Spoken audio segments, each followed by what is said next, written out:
Iowa Governor Terry Branstad told U.S. lawmakers Tuesday that his 32-year friendship with China's president would have its limits if he's confirmed as U.S. ambassador to China.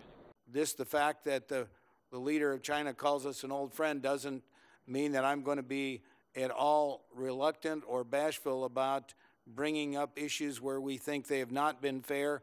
Over the years, Branstad and President Xi Jinping have met face-to-face at least 6 times, according to Branstad's office. The governor has organized numerous trade trips to China.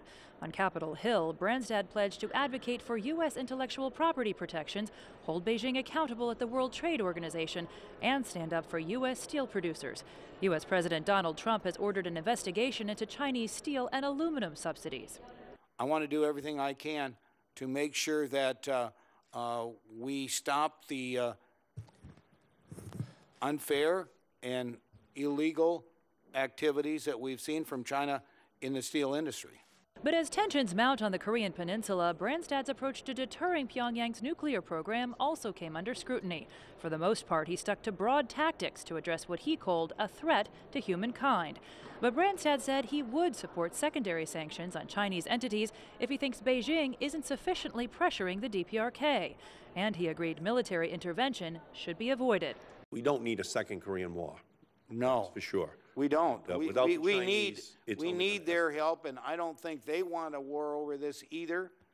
They don't want a bunch of refugees from North Korea pouring into China.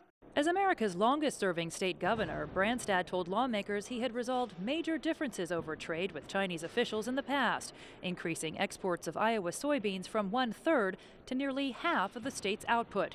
He pledged to bring his earnest, common-sense approach to the job of representing U.S. interests at the highest levels in Beijing. I want to, as an old friend, I tell him where I think they're falling short and the kind of things that need to be addressed, including these human rights, intellectual property rights, and other things. So I hope that I can be an effective spokesman for America and for challenging some of the policies that we think are really going in the wrong direction. Beijing has welcomed the nomination of Governor Terry Branstad to be the next U.S. ambassador to China, calling him an old friend.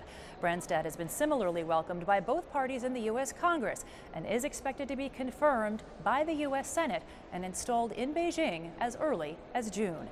Jessica Stone, CGTN, Washington.